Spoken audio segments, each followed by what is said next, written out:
folks, welcome to another cabin life. This is part 2 of our making a fire in the bitter cold, which it is freezing right across the north. So join us as we continue on with our Ferro Rod adventure making fire, and the first part went pretty smoothly. We had I would say very good success on that one, huh? We got a fire. Yeah. Mine is 35 out with the wind chill, and I got my fire. Woohoo! Unfortunately, part 2 is a bit of a different story, and you're going to see some frustration perhaps. Stay tuned on Cabin Life.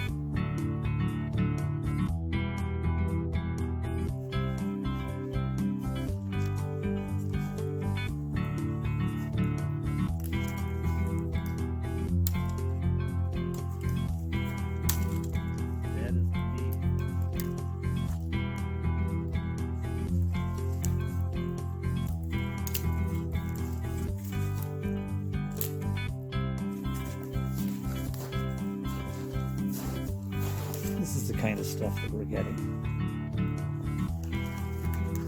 It's mainly for this stuff right here. Very, very fine. Very fine. And because this is dry, crisp.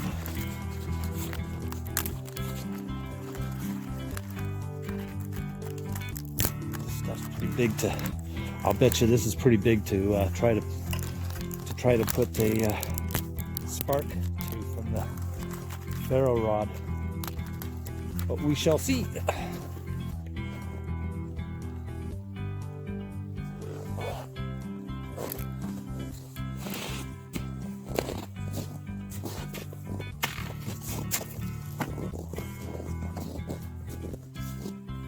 Got a bunch of that little stuff there, eh? Okay, maybe I'll just save this for. Oh, I thought you were getting the tiny stuff. I think what I'll do is I'll take my knife.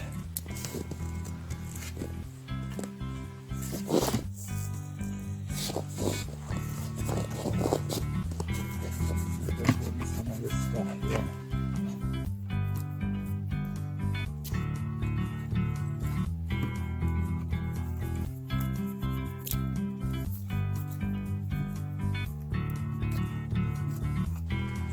Some of this.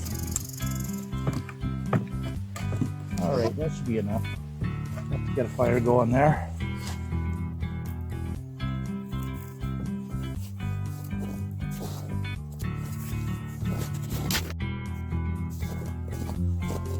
So I found that this here flat edge of my knife works pretty good up by the middle of the spine. See how this works today.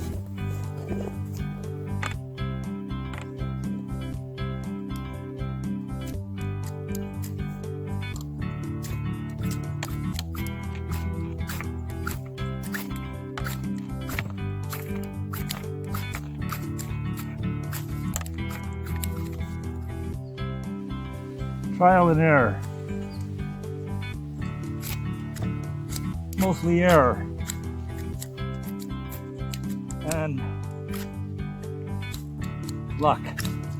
Luck of the spark.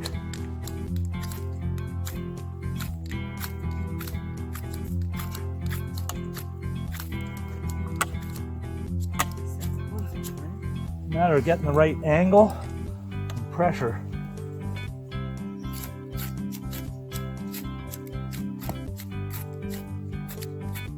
So maybe what we should do is put our piles together, and maybe it'll catch more of the sparks.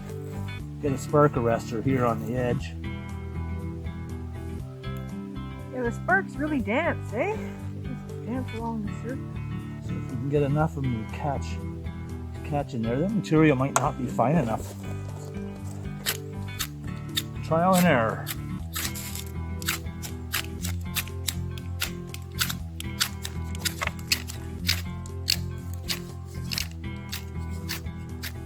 So if it was an emergency situation and you got some Kleenex on you, see what happens.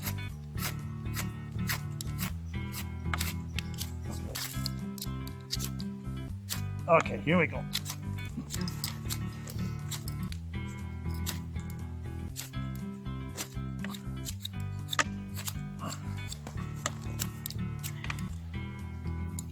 So I guess these guys that show you on YouTube, they go like this and they got a fire. It's miraculous. One shot, one spark, done. Looks wonderful on TV. All in the luck, eh? I'm gonna get it. I will get it.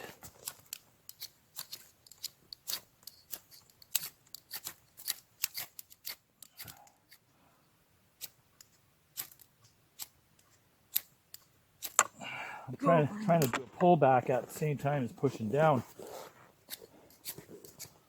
You know, this would be really tricky if your hands were freezing. Like if you had fallen into the water or anything. Oh yeah. It would keep a Bic in a baggie. Exactly. A Bic in your pocket, a Bic in a baggie, watertight. Because you're not, ooh, you almost had it. Yeah. Like I really think if we had dunked the canoe in cold water, the muscles would start freezing up, and you wouldn't have muscle dexterity, wouldn't be able to use your fingers very well. Your thinking goes on you. You have the trouble just doing the simplest of tasks. But I'm gonna get it.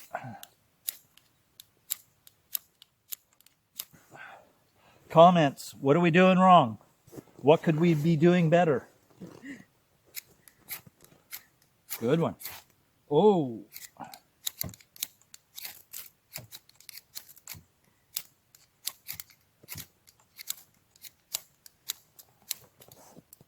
look at Yep. all the char on my knife. Apparently this stuff is I think there's magnesium in I'm this. actually wearing mine down. Oh yeah, it wears down. feel it. Yeah. Well, I think it burns up to like 6,000 degrees or something, the sparks are.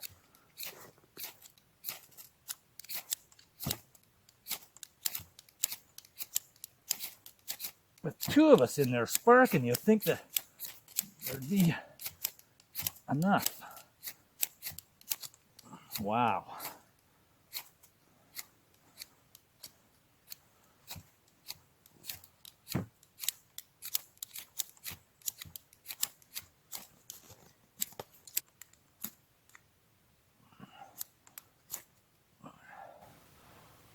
Wow. Yeah, I understand the importance of having things like the ferro rod where it requires no energy or expecting anything else.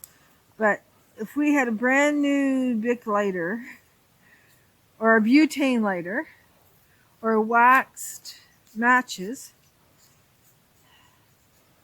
I think we'd have a better chance. Well, exactly. When it's a real life situation where you really need that fire, the last thing you want to be doing is messing around for half an hour trying to get a spark when you could have had the forethought to bring a Bic. Like in the 72-day emergency pack and in with the stored food for emergency times, this is a good idea because eventually the lighters are going to run out. Yeah. Oh yeah. Now it never hurts to have a couple of these ferro rods around as alternative ways of getting fire, but I would definitely not discount butane lighters, waxed matches. yeah, anything you can have to make a fire easy. Anyway, I've tried to shred this up a little bit better and maybe give the sparks something more to kind of grab onto. And maybe we don't have enough light fluffy stuff. Yeah. That only takes a little bit to light from the spark.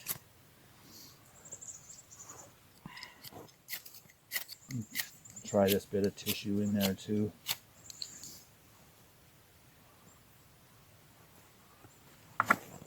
I can smell smoke. Like, I guess that's from all the sparks. Here we go.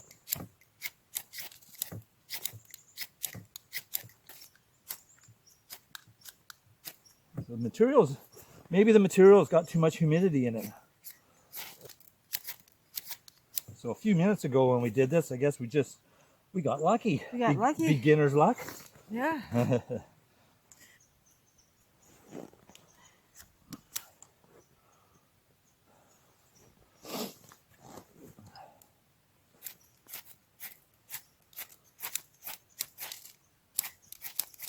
Sun's going down.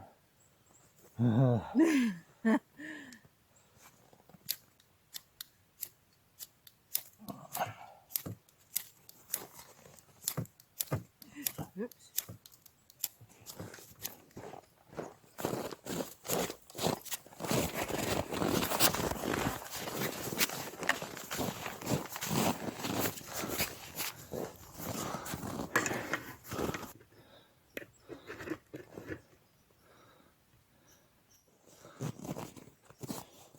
All right, try this. Here we go.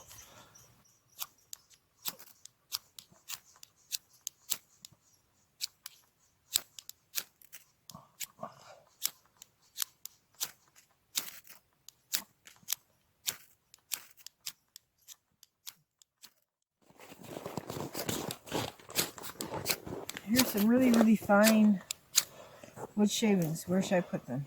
Right there on top, I guess. Where? In here? Yeah.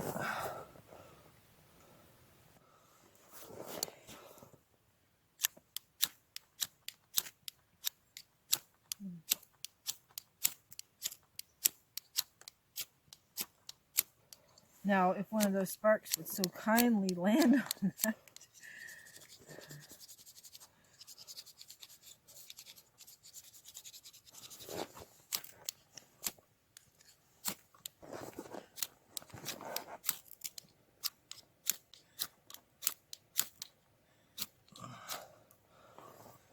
The tissue is smoldering, but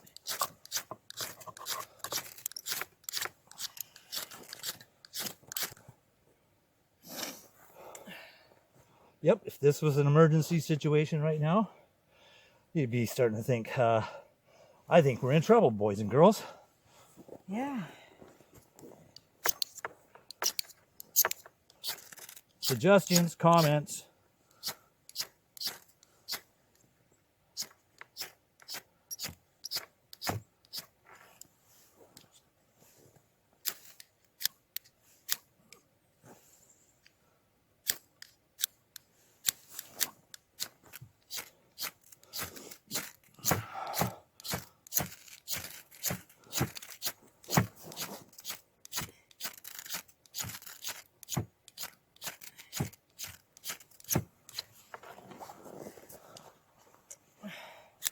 Well, practice is definitely the key, but there's got to be a secret to this. Wow. No secret. Perseverance. It's just perseverance and luck. Type of rod, type of striker, Well, we're getting sparks. type of material, and type of luck.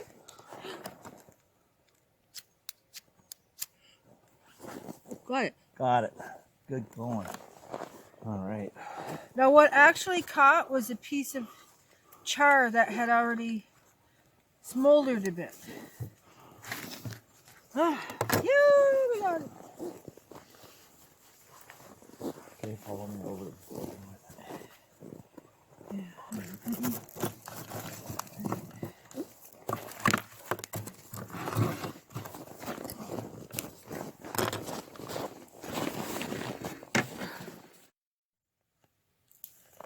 Now, I thought that starting a fire with a ferro rod was easy. That's definitely a wrong assumption. And it's proof that you shouldn't assume things, especially when it comes to safety, when you're going or when we're going on field trips. whether it's canoeing or boating or walking, make sure that whatever you have will get you into safety. So, as you've just seen, a lot of what you're doing can sometimes be luck, and practice helps to mitigate or minimize the amount and quantity of luck needed, right? Because you've trialed and errored, and you know where not to go, what not to do, what doesn't work. So once you've done those things enough, then you've learned, well, that doesn't work, that doesn't work, that doesn't work. Once you've exhausted enough of those factors that don't work, the only thing that's left are the things that work. Is success, right? So, as you've seen, this is very real. And had this been an emergency situation, or say we were out in the back 40 acres and we started getting really cold or lost, or something happened where we needed immediate heat.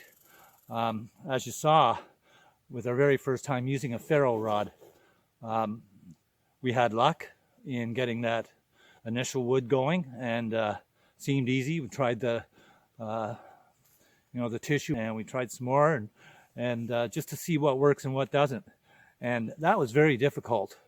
So the reality of it is it can be hit and miss if you're not that experienced. On the other hand, if you've got a bunch of fine stuff like this and a Bic lighter, I have not exhausted 100 calories doing that, right? So that's about how easy it is when you have a Bic.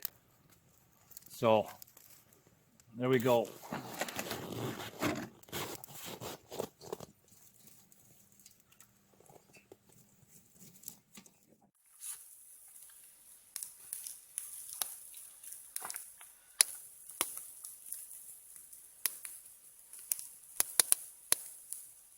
Wow, I think I'm actually starting to feel a little bit of heat off that fire. That was interesting with the ferro rods. Trial and error. In the beginning, I guess it's mostly error. Either that or beginner's luck, eh? Yeah, I guess so. That's one thing I'm going to practice to see if there is a trick to it.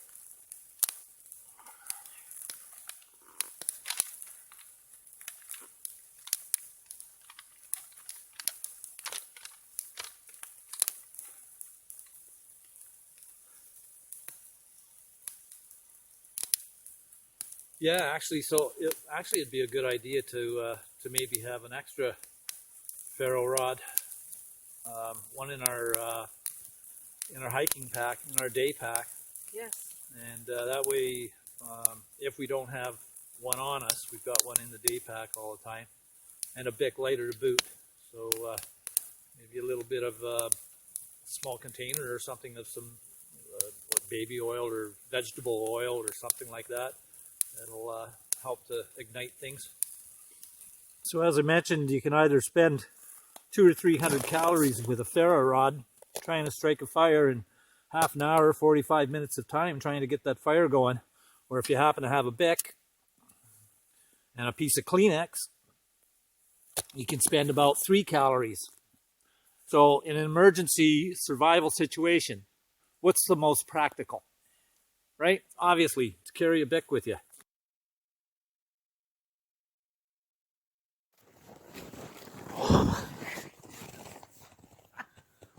Did you see that? Yeah. Holy cow. Totally at home in the bush in the winter.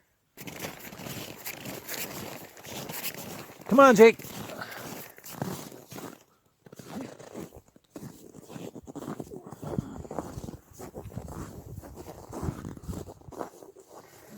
You're a good boy. All right, I bet those paws are getting pretty cold, Jake. Very, very cold out. So I think it's time for you to go in and get warm.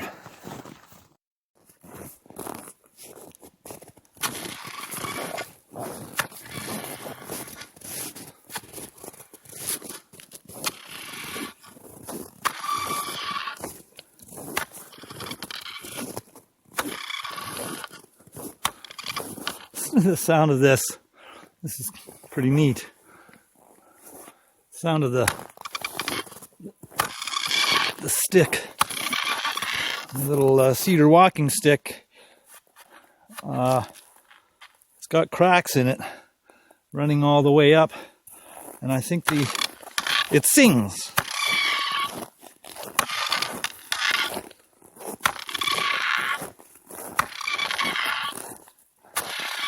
I'm not sure if it's because of the cold.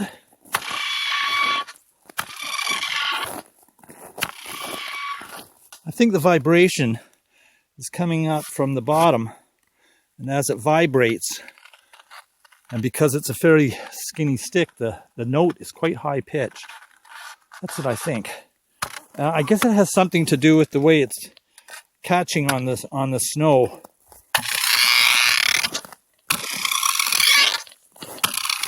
And it being so cold.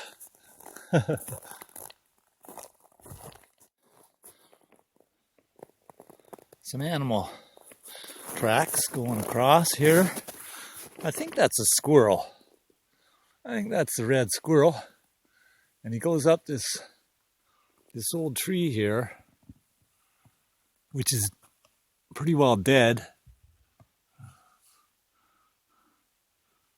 See how rusty and red it is there. That doesn't look good. I'm not sure what that is, some kind of growth. Anyway, the squirrel is active, and the temperatures around Algonquin Park, which is what we're near here, I saw the reading of minus 40 degrees Celsius. I think minus 40 Celsius is minus 40 Fahrenheit as well. 40 below.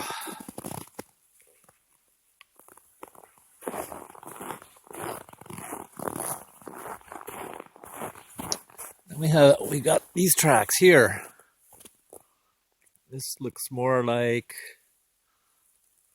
I would say, a rabbit. And then out next to them, we have these tracks.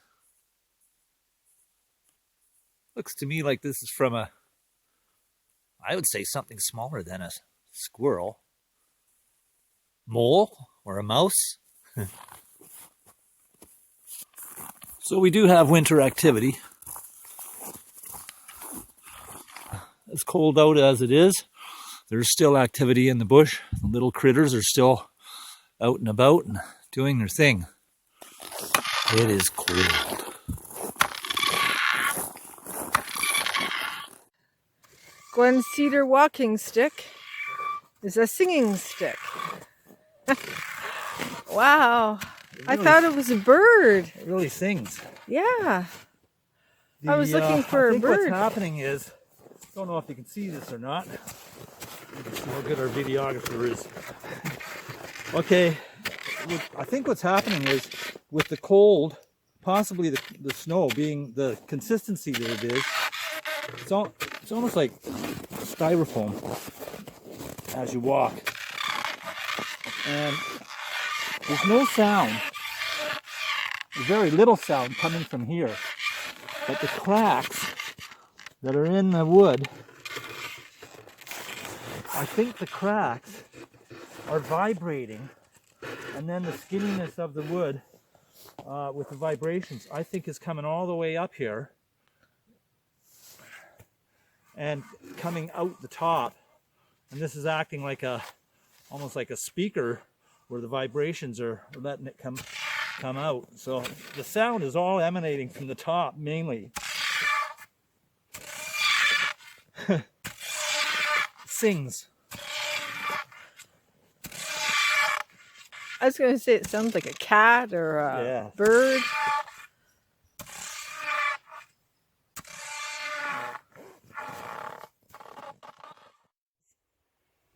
Well, that's it for this edition of Cabin Life. It just shows you that perseverance and persistence pays in the face of challenges and frustrations. So you just keep on keeping on. And that's it for this edition. Please like, comment, share, and subscribe. I'm Glenn. And I'm Maureen. We'll see you next time on Cabin Life. Over and out. Take care.